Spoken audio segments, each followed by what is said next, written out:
இயற்கையே இல்லாத உலகில் நமக்கு ஏன் இந்த நிலைமை என்ற கருத்தை உணர்த்தும் விதமாக இயற்கையே வலிமை என்ற நாடகம் இதோ. காட்சி 1. கதைமாந்தர் டேனியல் நீம். மரங்களே இல்லாத உலகத்தில் ஆக்சிஜன் சிலிண்டரை முதுகில் சுமந்தவாறு சுவாசிப்பதற்கே திண்டாடி மரத்தை தேடி ஓடினால் எவ்வாறு இருக்கும்? இதோ. சார் உங்களை தான் நில்லுங்க. நானே ஆக்சிஜன் இல்லாம தவிச்சுக்கிட்டேன். இந்த நேரத்துல உங்களுக்கு என்ன சார் வேணும்? ஆமா, மக்கள் எல்லாரும் ஏன் வேகமா ஓடிக்கிட்டு இருக்காங்க? ஒருவேளை ஓசியில யாராவது ஏசி கொடுக்குறாங்களோ? ஓசியில ஏசி கொடுத்தா என்ன, கொடுக்காட்டா எனக்கு என்ன சார்? இந்த மாசம் அரசாங்கம் எனக்கு கொடுத்த ஆக்சிஜனே தீரப்போகுது சார், தீரப்போகுது. அதெப்படி? அரசாங்கம் ஒரு மாதத்துக்கு தேவையான ஆக்சிஜனை கொடுத்திருக்குமே. அதையா சார் கேட்கீங்க? என் ஒன்று வீட்டு அண்ணன் பையன் ஒருத்தன் நேரங்காலம் தெரியாமல் எங்கள் வீட்டில் வந்து 2 நாளாக தங்கிட்டான் சார். பிச்சை எடுக்குமா பெருமாள், பிடுங்கி திங்குமா அனுமானு. அந்த கதையாக தான் நான் சுவாசி பல்ல மிச்சம் வச்சிருந்த ஆக்சிஜனையும் அவனுக்கு கொடுத்துட்டேன் சார், அவனுக்கு கொடுத்துட்டேன். அப்படியா சார்?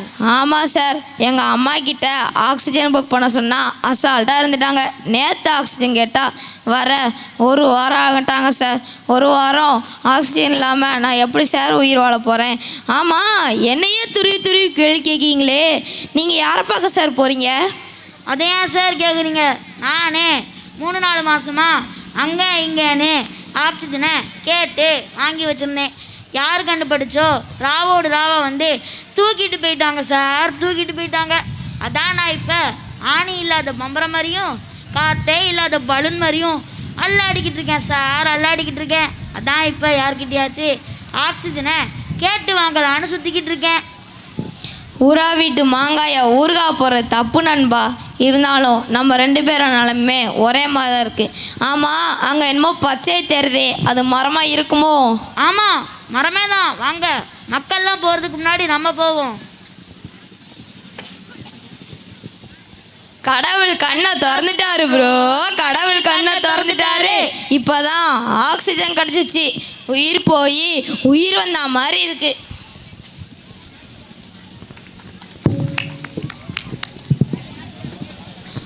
காட்சி 2.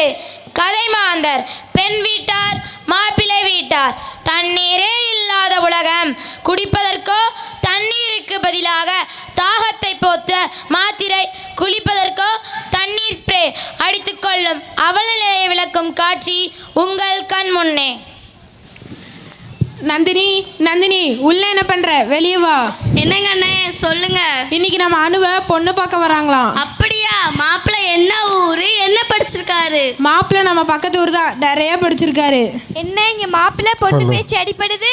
ஆமாம்மா, இன்னைக்கு ஒன்னா பொண்ணு பார்க்க வராங்க. எனக்கு எதுக்குமா இப்ப கல்யாணம்? நான் இப்படியே ஜாலியா இருக்கேனே. மாப்பிள்ளை ரொம்ப வசதியானவன், நீங்க போனா ஜம்முன்னு வசதியா வாழலாம். இந்த ஜம்மு ஜிம்முலாம் வேண்டவே வேண்டாமா. நான் அங்க போனேனா ஒரு நாளைக்கு 2 பாட்டில் தண்ணி ஸ்ப்ரே கிடைச்சே ஆகணும். அப்படி உள்ள வீட்டுக்கு தான் நான் மருமகளா போவேன். நந்தினி, மாப்பிள்ளை வீட்டாளுங்க வர நேரம் ஆயிடுச்சு, சீக்கிரம் அனுவை ரெடி பண்ணி கூட்டிட்டு வா. சரிங்கண்ணே. நம்ம வீட்டில் இருக்கிறது ஒரு தண்ணி ஸ்ப்ரே தான். இந்த மாதம் முழுக்க இதை வச்சு தான் ஓட்டணும். இந்த அம்மாவுக்கு கூட வேண்டாம், இந்த நீ அடிச்சுக்கோ. பொண்ணுக்கு தாய் மாமா நான் அழகா இருக்க வேண்டாமா? நானும் கொஞ்சம் அடிச்சுக்கிறேன். அனுபவத்தானா பொண்ணு பார்க்க வராங்க, உங்களை இல்லை. சரி, நான் அழகா இருக்கணும்னு நினைச்சா யாரும் இங்க விட மாட்டேங்கிறாங்களே. வாங்க வாங்க வாங்க வாங்க வாங்க உட்காருங்க. ஆமா, நீங்களும் வந்திருக்கீங்களே, மாப்பிள்ளை வரலையா? என் தம்பியால இங்க வர முடியலையே. ஏன்? என் தம்பி சொந்தமா ஆக்சிஜன் கம்பெனி வச்சிருக்கான். ஆக்சிஜன் கம்பெனியா? சொந்தமாவா? ஆமா, வர வர ஆக்சிஜனுக்கு ரொம்ப டிமாண்ட் ஆகிட்டே வர்றதால அவனால பொண்ணு பார்க்க கூட வர முடியல. சரி சரி, நந்தினி அணுகிட்ட தண்ணி மாத்திரையை கொடுத்து கூட்டிட்டு வா. சரிங்கண்ணே. அனு வாமா.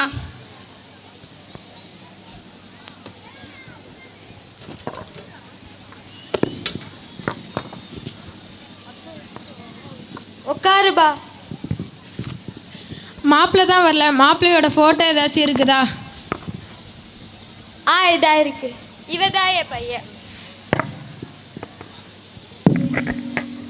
பொண்ணு ஏன் அளவுக்கு இல்லைனாலும் கொஞ்சம் அழகாக தான் இருக்கா. இந்த பொண்ணே பேசி முடிச்சிடலாம்.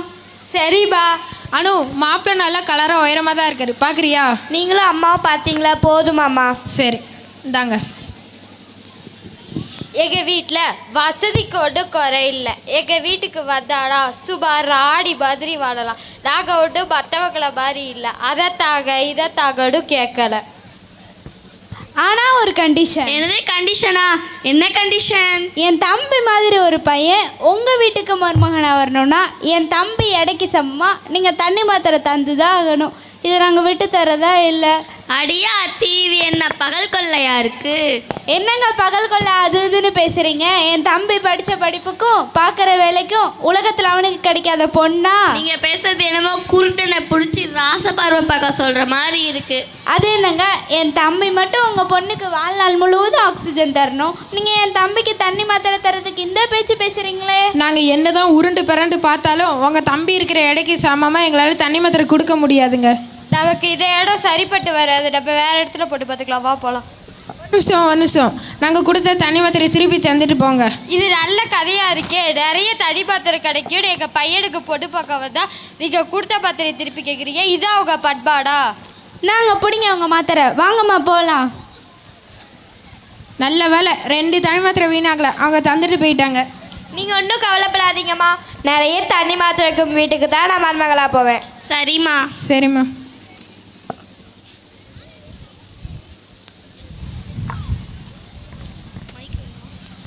காட்சி 3. கதை மாந்தர். அறிவியல் விஞ்ஞானி மாணவன். செவ்வாய் கிரகத்து பாட்டி. பூமியில் தான் வாழ வழி இல்லை, செவ்வாய் கிரகத்திலாவது வாழ வழியுண்டோ என தேடி அலையும் காட்சி உங்கள் கண் முன்னே. Good morning sir. Good morning அன்பு. என்ன சார் பண்ணுறீங்க? அன்பு, நான் மனிதர்கள் உடம்புல கழிவு தேங்காமல் இருக்க மாத்திரை கண்டுபிடிச்சிக்கிட்டா.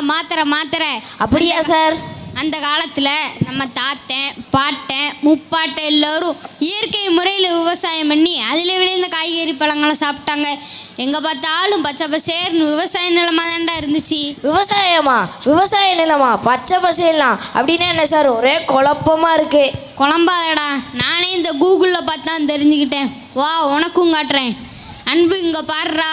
இவங்க தான் அங்கே வாழ்ந்த மக்கள். இதான் அங்குள்ள விவசாய நிலம். இதான் அங்கு விளைந்த காய்கறி பழங்கள். இவங்க தான் அங்கே வாழ்ந்த மக்களா? எவ்வளோ ஒல்லியா ஸ்மார்ட்டாக அழகாக இருக்காங்க. நீ என்னடா இத்தனாக போடுற? சார், அவங்க கூட கம்பேர் பண்ணும்போது நாம் தின்னு தொந்தியை வளர்த்த சார் மிச்சம். நீ சொல்கிறது 100க்கு 100 உண்மை அன்பு. அந்த காலத்தில் இயற்கை முறையில் விவசாயம் பண்ணி அதில் விளைந்த காய்கறி பழங்களை சாப்பிட்டு ஒல்லியே அழகாக இருந்தாங்க. ஆனால் இப்போ அப்படியா? செயற்கை முறையில் உள்ள அரிசி, காய்கறி, பழங்கள் சாப்பிட்டு தொந்தியை வளர்த்து வச்சுருக்கோம். அந்த காலத்தில் மாட்டை கூட பிளாஸ்டிக் சாப்பிட விட மாட்டாங்கடா. ஆனால் நம்ம இப்போ சாப்பாடே பிளாஸ்டிக் தானடா. சார், இப்போ என்ன சார் சொல்ல வரீங்க? நம்ம மனுஷனா மாடா? நம்மளே மாடுன்னு சொல்லிடுறோம் போல. அன்பு, நான் செவ்வாய் கிரகத்துக்கு போகிறேன்டா. செவ்வாய் கிரகத்துக்கா? எதுக்கு சார்? செவ்வாய் கிரகத்தில் மனுஷனால் வாழ முடியுமா, அங்கே விவசாயம் பண்ண முடியுமான்னு ஆராய்ச்சி பண்ண போகிறேன்டா. நானும் வரேன் சார். சரி, வா போகலாம். அன்பு, கண்ணு கேட்டின தூரம் வரை யாரையும் காணுமேடா. அங்கே ஏதோ ஒரு பாட்டி தெரிகிற மாதிரி இருக்கு. அந்த பாட்டி நம்ம ஊரில் பார்த்துருக்கேன்டா. பாட்டி, நீ இன்னும் உயிரோட இருக்கியா? உன்னை ஏமாத்தின காக்கா உயிரோட இருக்கா இல்லையா? அந்த கக்கா போனா என்னடா, வெள்ளை கக்கா நீ வந்துட்டல. அன்பு, இந்த பாட்டி நம்மளை அடிச்சிரும் போலவா. அன்பு, என்னோட ஆராய்ச்சி வீண் போகலடா. செவ்வாய் கிரகத்தில் மனுஷனால் வாழ முடியும், இங்கே விவசாயம் பண்ண முடியும். நம்ம ஊரில் உள்ள எல்லா மக்களையும் கூட்டிகிட்டு வந்து இங்கே விவசாயம் பண்ண வைக்க போகிறேன்டா. நீங்கள் பூமியை சீரழிச்சது போதாதுன்னு இங்கே வந்துட்டீங்களாடா, ஓடிப்போங்கடா. அன்புவா, பெயரில் அந்த பாட்டி நம்மளை அடிச்சிரும் போல. சார் நில்லுங்க சார். ஆப்டால் ஒரு காக்காவே இந்த பாட்டி ஏமாத்திருச்சு. நாமெல்லாம் சுனாமிலே ஸ்விம்மிங் போடுறவங்க. இந்த பாட்டி ஏமாத்ததெல்லாம் ஒரு விஷயமா சார்? நீங்கள் கதை புக்கில் படித்த பாட்டி நான் இல்லைடா. நான் செவ்வாய்கிரகத்தில் மாடல் பாட்டிடா நானே. அன்புவா, பெயர்லாம். பாட்டி, நான் இப்போ போகிறேன். ஒரு நாள் எங்கள் கிரகத்து மக்களை கூட்டிகிட்டு வரேன், ஜாக்கிரதை. போடா.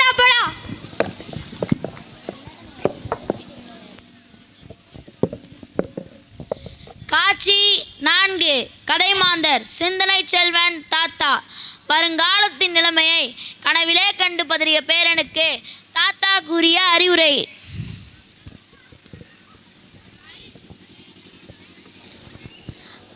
ஐயோ ஐயோ தாத்தா தாத்தா காப்பாத்துங்க காப்பாத்துங்க, ஆக்சிஜனுக்காக ஓடிட்டு இருக்காங்க.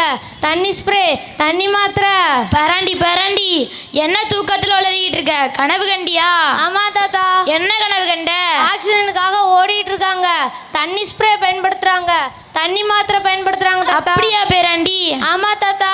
அந்த காலத்தில் நாங்கள் மரம் வளர்த்தோம், விவசாயம் செஞ்சோம், கம்மங்கூழ் கேப்பக்கூழ் எல்லாத்தையும் குடிச்சு நோய் நொடி இல்லாமல் ஆரோக்கியமாக வாழ்ந்தோம். ஆனால் இப்போ அப்படியா? 30 வயசு ஆனதுமே ப்ரெஷரு, சுகரு, ஹார்ட் அட்டாக்கு எல்லாமே வந்துடுது. இதுக்கெல்லாம் காரணம் இப்போ மாறி போன உணவு பழக்க வழக்கம் தான்டா. ஆமா தாத்தா, நீங்க சொல்றது 100க்கு 100 உண்மை. அது மட்டுமா, மரத்தை எல்லாம் வெட்டுறீங்க, ஏரி குளம் கம்மா எல்லாத்துலேயும் வீடு கட்டுறீங்க. அது மட்டும் போதாதுன்னு விவசாய நிலத்தெல்லாம் ஃப்ளாட் போட்டு விற்கிறீங்க, காற்றை மாசுபடுத்துறீங்க. இப்போ வந்துச்சு 4G 5G டவரு, அதனால் பறவைகள் இனமே முழுமையாக பாதிக்கப்படுதுடா. அதுலேயும் முக்கியமாக சிட்டுக்குருவிகளும் அதிகமாக பாதிக்கப்படுது. நாங்கள் சின்ன குழந்தைகளாக இருக்கிறப்போ எங்கள் வீட்டை சுற்றி நிறைய சிட்டுக்குருவிகளை தாண்டா இருக்கும். ஆனால் இப்போ சிட்டுக்குருவிகளை பார்க்குறதே அதிசயமாயிருச்சுடா, அதிசயமாயிருச்சு. அது மட்டுமா, இப்போ யூஸ் பண்ணுறீங்களே கேரி பேக்கு, அதெல்லாம் இந்த காலத்தில் கிடையாது. நாங்கள் துணிப்பை தான் யூஸ் பண்ணுவோம். இப்போ நீங்கள் கேரி பேக்கை யூஸ் பண்ணுறீங்க, கண்ட இடத்துல தூக்கி போட்டு வந்துடுறீங்க. ஆமா தாத்தா, நானும் நிறைய இடத்துல பார்த்துருக்கேன், அங்கங்கே கிடக்கும். அதனால் மழை பெய்கிற நேரத்தில் மழை நீர் நிலத்துக்குள்ளே போக விடாமல் இந்த கேரி பேக் தாண்டா தடுக்குது. அதனால் நிலத்தடி நீர் மட்டம் ஒவ்வொரு நாளும் கொஞ்சம் கொஞ்சமாக குறைஞ்சிக்கிட்டே வருதுடா. அது மட்டுமா, பெரிய பெரிய வீடாலாம் கட்டுறீங்க, சுற்றி காம்பவுண்ட் சோறு போட்டுறீங்க, கார் வாங்கி கார் நிப்பாட்டுறதுக்கு கல் பதிச்சு வச்சிடுறீங்க. ஆனால் அந்த இடத்துல நீங்கள் செடியோ மரமோ வளர்க்கறதில்லை. அப்படி செடியோ மரமோ வளர்த்தீங்கன்னா உங்களுக்கு நல்ல காய்கறிகள் கிடைக்கும், நல்ல பழங்களும் கிடைக்கும், அதே நேரத்தில் ஆக்சிஜனும் நல்ல சுற்றுச்சூழலும் கிடைக்கும்டா. நீங்கள் யூஸ் பண்ணுற கழிவு நீரை கூட அந்த மரங்கள் செடிகளுக்கே நீங்கள் விட்டு பயன்படுத்தலாம். ஆனால் இப்போ நீங்கள் காரை நிப்பாட்டுறதுக்கு கல்லை தாண்டா பதிச்சு வைக்கிறீங்க. அது மட்டுமா, மழை பெய்கிற நேரமாவது மழை நீரை சேமிக்கணும், அதுவும் கிடையாது. இதே நிலைமை நீடிச்சதுன்னா நீ கண்ட கனவு மாதிரி உன் பிள்ளைக்கு பிள்ளை எல்லாரும் வாழ வேண்டியதாயா, வாழ வேண்டியதா. இந்த கனவு நனவாகாம இருக்கணும்னா நான் என்ன செய்யணும் தாத்தா? தாத்தா ஒரு ஐடியா சொல்கிறேன், கேப்பியா பேராண்டி? கண்டிப்பா தாத்தா, சொல்லுங்க. மரம் வளருங்க, விவசாயத்தை காத்து கொள்ளுங்க, நிலத்தடி நீரை தக்க வச்சு கொள்ளுங்க, இயற்கையோடு இயைந்து வாழுங்க, வருங்கால சங்கதியரை வாழ விடுங்க ஐயா. இதான் தாத்தாவோட அறிவுரை. இது கேட்டு நடப்பியா பேராண்டி? கண்டிப்பா தாத்தா, நானும் இயற்கையை பாதுகாப்பேன், என் போன்ற மாணவர்களையும் பாதுகாக்க சொல்வேன். இயற்கையை பாதுகாப்போம், இயற்கையோடு இணைந்து வாழ்வோம்.